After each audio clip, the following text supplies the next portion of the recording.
আসসালামু আলাইকুম ভাইয়া আপুরা, কি অবস্থা তোমাদের? হ্যাঁ, তোমরা অনেকেই দুশ্চিন্তার মধ্যে আছো। তো এখন আমাদের তো পরীক্ষা, আগামীকালকে পরীক্ষা। তো পরীক্ষার সময় কি কি স্ট্র্যাটেজি ফলো করবা? তো যারা 23 ব্যাচ আছো বা 24 ব্যাচ, যারা 24 ব্যাচ তো রানিং, যারা 23 ব্যাচ তারা কিন্তু অলরেডি এই বিষয়ে অবগত, বাট 24 ব্যাচ কিন্তু সেরকম অবগত না। তো আজকে আমি তোমাদের সঙ্গে কিছু টিপস শেয়ার করবো, যেগুলোতে যদি তুমি ফলো করো ইনশাআল্লাহ তুমি একটা সিট পাবা ইনশাআল্লাহ। কীরকম টিপসগুলো? তো আমি তোমাদের সময় একে একে ধাপে ধাপে তোমাদের সেই টিপসগুলো শেয়ার করতেছি, ঠিক আছে? তো প্রথমত যে তোমাদের জন্য যে কথাটা, তো এই মুহূর্তে তোমার যা যা করণীয়, তুমি যদি আমার জাস্ট এই ফলো, আমি যে টিপসগুলো কথা বলবো সেগুলো যদি তুমি ফলো করো, আশা করি তোমার স্ট্রেসটা অনেক রিলিভ হবে, ঠিক আছে? তাহলে আমরা প্রথমত যে বিষয়টা জানতে পারি, দেখো। আচ্ছা দেখো, প্রথম যে টপিকটা লিখছি আমি, যে পরীক্ষার পূর্ব প্রস্তুতি, এটা বলতে কি বোঝাচ্ছি দেখো। তো আমরা যা প্রস্তুতি নেওয়ার তা কিন্তু অলরেডি নিয়ে নিছি।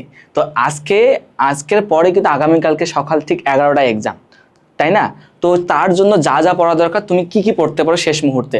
এখন কিন্তু আমাদের ধরে ধরে প্রত্যেকটা টপিক পড়ার কোনো সময় নাই। তো শেষ মুহূর্তে তুমি যা যা করতে পারো, সে প্রথম হচ্ছে যে দেখো, যারা মনে করো ফিজিক্স কেমিস্ট্রি একদম কম্পালসারি দেখাইতে হবে, অনেকের ম্যাথ আছে, অনেকের আবার কি আছে বায়োলজি, তোমার মেইন সাবজেক্ট। তো দেখো, আমাদের যারা কিন্তু ফিজিক্স আর কেমিস্ট্রি দাগাবা, সাথে যারা ম্যাথ দাগাবা, তো তাদের ক্ষেত্রে যে যে বিষয়গুলো বলার দরকার তা আছে। দেখো, আমাদের কিন্তু হিউজ সূত্র থাকে, তোমার ম্যাথে বলো অনেকগুলো সূত্র, ফিজিক্সে অনেকগুলো সূত্র, কেমিস্ট্রিতে অনেকগুলো বিক্রিয়া। তো পরীক্ষার আগের রাত তুমি আজকের রাতে যা যা করতে পারো সেটা হচ্ছে তোমার প্রত্যেকটা সূত্র একবার একবার করে রিভিশন দিতে পারো, ঠিক আছে? সূত্রগুলো একবার রিভিশন দেবা, প্লাস বিক্রিয়াগুলো, যে কেমিস্ট্রি বিক্রিয়া কিন্তু আমাদের মনে থাকে না অ্যাজ ইউজুয়াল, যে আমিও তোমাদের লেভেলে ছিলাম তখন কিন্তু আমারও কিন্তু মনে থাকতো না বিক্রিয়াগুলো। তো আমি কি করতাম, এই বিক্রিয়াগুলো হাতে হাতে হাতে কলমে মানে দেখে দেখে লেখার চেষ্টা করতাম। যে কারণ কি, পড়া, তুমি যদি একটা পড়া 10 বার যেভাবে মনে রাখতে পারবা, তুমি একবার লিখলে তার থেকে বেশিক্ষণ মনে থাকে, এটা কিন্তু সাইন্টিফিক্যালি প্রুভড, ঠিক আছে?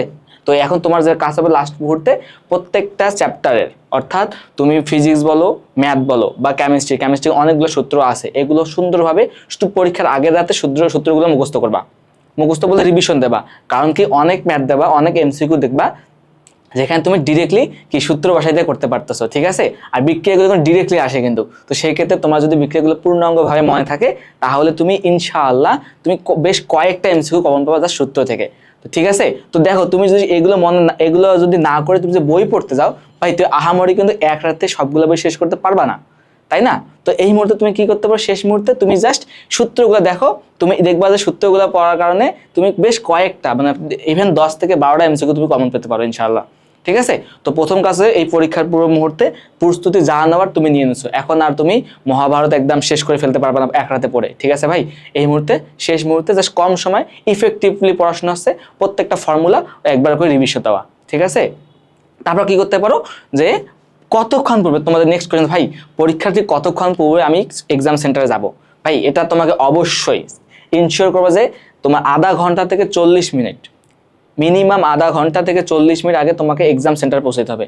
এর জন্য দেখো, যাদের বাসা ঢাকা শহর বা অনেক মানে শহরে থাকে, তো অনেকের রাস্তার যানজট থাকে কিন্তু, আর তোমাদের পরীক্ষা কিন্তু ঠিক 11টায় হবে, তাই না? তো বলা যায় যে অলমোস্ট দুপুর। তো দুপুরের সময় কি করতে পারো ভাই, তুমি জাস্ট পরীক্ষা দেওয়ার জন্য তুমি বাসা থেকে, যাদের বাসা একটু দূরে তারা আর্লি বের হবে, যাতে তুমি চেষ্টা করো যে আমি 11টার মধ্যে যেন এক্সাম সেন্টারে পৌঁছাই। তো সাথে কি করতে পারো, সাথে তোমরা কিছু বই বা সূত্র যে নোট থাকে, তোমার আশা করি সবাই নোট আছে, তো শুধু সেই নোটগুলো একটু ওই নিয়ে গেলা, ওখানে তুমি দেখবা পরীক্ষা দেওয়ার আগে ঠিক আগের মুহূর্তে দেখবা, ঠিক আছে? তো তুমি যদি এই আধা ঘন্টা বা 40 মিনিট আগে এক্সাম হলে যাও, এটার একটা বেনিফিট আছে। কিরকম বেনিফিট বলি, তো দেখো, আমরা যখন মানে পরীক্ষা মূলত খারাপ হয় কি কারণে বলতো? পরীক্ষা মূলত খারাপ হয়, তুমি যদি অনেক বিষয় জানো তারপরও খারাপ হচ্ছে, কেন হচ্ছে? আমাদের মানে মাইন্ডে একটা এক্সট্রা প্রেশার পড়তেছে, এই প্রেশারের কারণে কিন্তু পরীক্ষা, তোমার যদি 80 থেকে 90% ভালো হওয়ার কথা, দেখবা সেটা 60 থেকে 70 হচ্ছে, ঠিক আছে? তো তুমি যদি 40 মিনিট বা আধা ঘন্টা আগে যাও, তো তোমার কিন্তু এই এক্সট্রা মানে যে প্রেশারটা আসতেছে না, যার কারণে কিন্তু পরীক্ষা ভালো হওয়ার সম্ভাবনা সব থেকে বেশি, ঠিক আছে? আর একটা মেইন বিষয় যেটা আমি ফলো করতাম, পরীক্ষা দেওয়ার আগে আমি কিন্তু মিষ্টি জাতীয় জিনিস খাইতাম। কেন খাইতাম বলতেছি, দেখো, আমাদের ব্রেন কিন্তু কাজ করে গ্লুকোজের কারণে কিন্তু, আর মিষ্টিতে কি থাকে, অবশ্যই চিনি থেকে, চিনি কি এক প্রকার গ্লুকোজ না? তো তুমি যখন গ্লুকোজ দেবা খাবা, তো মাথার মধ্যে কিন্তু যখন তুমি চিন্তা করতেছো পরীক্ষা হলে অনেক স্ট্রেস আসে, কিন্তু তুমি যখন এই গ্লুকোজটা খাইতেছো, তোমার মাথা কিন্তু অ্যাক্টিভ করা যে ক্যাপাবিলিটি আরও কিন্তু বেড়ে যাচ্ছে, যার কারণে কিন্তু তোমার স্ট্রেস ফিলটা অত বেশি ইফেক্ট ফেলতেছে তোমার বডির উপর, তাই নয় কি? তো এই জন্য চেষ্টা করবা পরীক্ষার আগে তোমার মিষ্টি জাতীয় জিনিস কোনো কিছু খেয়ে যাওয়ার, ঠিক আছে? আর কি কাজ করবা বলতো, প্রথমত তোমাকে 30 মিনিট বা 40 মিনিট আগে তোমাকে এক্সাম সেন্টারে পৌঁছাইতে হবে, ঠিক আছে? এই দুটো কাজ ইনশিওর করবা, ঠিক আছে? তো তাহলে পরবর্তী কাজ কি করতে পারি দেখো তো ভাইয়ারা, দেখো সাবজেক্ট সিলেকশন, এটা বলতে কি বোঝাচ্ছি দেখো। তো অনেকের কিন্তু মেইন সাবজেক্ট মানে ফিজিক্স কেমিস্ট্রি সবার তো কম্পালসরি, তো আমাদের সাবজেক্ট কিন্তু 6টা থাকে। একটা কি বলতো, একটা থাকতেছে ফিজিক্স, আমি লিখতেছি ফিজিক্স 2, কেমিস্ট্রি 3, বায়োলজি দিলাম 4 হচ্ছে আমাদের ম্যাথ, ম্যাথ বলতে হায়ার ম্যাথ বুঝাইলাম। তো 5 নম্বর হচ্ছে তোমার ইংলিশ, আর 6 নম্বর হচ্ছে বাংলা। তো দেখো এটা মানে আমি তোমাকে এটা কেন লিখলাম বলতেছি। তো দেখো অনেকের ক্ষেত্রে কিন্তু এই যে আমাদের প্রথম যে দুইটা আছে এটা কিন্তু কম্পালসরি, তোমাকে সবাইকে দাগাইতে হবে, যারা এই ইউনিটের পরীক্ষাতে তাদেরকে এই দুটো দিন দাগাইতে হবে। তারপর যে বিষয়টা আসে অনেকের ক্ষেত্রে দেখো যারা সায়েন্সে আছে আমরা অনেকে করছি কি ম্যাথটাকে, ম্যাথ বলতে হায়ার ম্যাথ বুঝাইছি, এই যে হায়ার ম্যাথটাকে কি করছি মেইন সাবজেক্ট, বায়োলজিটাকে কম্পালসরি। তো তুমি যেটাকে মেইন সাবজেক্ট করবে তোমাকে ওটা অবশ্যই দাগাইতে হবে, ঠিক আছে? তো তুমি মেইন সাবজেক্ট হিসেবে কিনেছো হায়ার ম্যাথ, এটা অবশ্যই দাগাবা, তাহলে কি কম্পালসরি থাকলো কি বায়োলজি না, তুমি বায়োলজিটা দাগাইতে পারো, অথবা এর অল্টারনেটিভ হিসেবে বায়োলজি অল্টারনেটিভ হিসেবে তুমি ইংলিশ অথবা বাংলা দাগাইতে পারো, ঠিক আছে? তো এখন তুমি কি দাগাবা আর না দাগাবা সেটা তোমাকে আগেই পরীক্ষা দেওয়ার আগেই তোমাকে সিলেক্ট করা, বাসা থেকে একটা প্রিপারেশন নিয়ে যাবা যে আমি এই সাবজেক্টগুলো দাগাবো, ঠিক আছে? তারপর তাদের ডাউট থাকে যে আমার মনে করছে বায়োলজি যে একটু কম পড়া ছিল, মানে আমার পার্সোনাল অপিনিয়ন বলতেছি, আমার বায়োলজি কম পড়া ছিল, আমি প্রথমত ফিজিক্স কেমিস্ট্রি ম্যাথ এই তিনটা কম দাগাবো, তারপর কথা ছিল বায়োলজি দাগাবো অথবা বাংলা দাগাবো। এখন আমি কোশ্চেন আগে দেখতে যাবো, কিন্তু 1 মিনিট টাইম লাগাবা যে দেখি আমার বায়োলজিগুলো সবগুলো পাইতেছি কিনা, দেখি বাংলা কোশ্চেনটা ইজি করছে না, আমি চোখের পলকে একবার তাকাইলে কিন্তু আমি বুঝতে পারবো যে আমাদের বায়োলজি কোশ্চেন কঠিন করছে নাকি বাংলা কোশ্চেন, দেন তুমি ডিসাইড করবা, ঠিক আছে? তো সাবজেক্ট সিলেকশনের ক্ষেত্রে বাসায় একটা মেন্টালি প্রিপারেশন নিয়ে যাবা যে আমি কোন কোন সাবজেক্টগুলো দাগাবো, ঠিক আছে? তো পরীক্ষা হলে এক্সট্রা প্যানিক নেওয়ার দরকার নেই, তোমাকে প্রথম যে তোমার মেইন 3টা সাবজেক্ট এই 3টা কম্পালসরিলি আগে দাগাই ফেলবা, আর পরবর্তীতে তুমি বাকিটা ইয়েটা করবা, ঠিক আছে? তো সাবজেক্ট সিলেকশন নিয়ে কোনো প্যারা খাওয়ার দরকার নাই, কিন্তু এই জন্য আগে বলতেছি আজকে রাতেই তুমি সিদ্ধান্ত নেবা যে তুমি কি করবা না করবা। ওকে, তাহলে দেখি পরবর্তীতে কি করতে পারি। এই তো এটা হচ্ছে মেইন একদম বলতে পারো মেইন টপিক বা মেইন পয়েন্ট বলতে পারো যে পরীক্ষা হলে কি করব।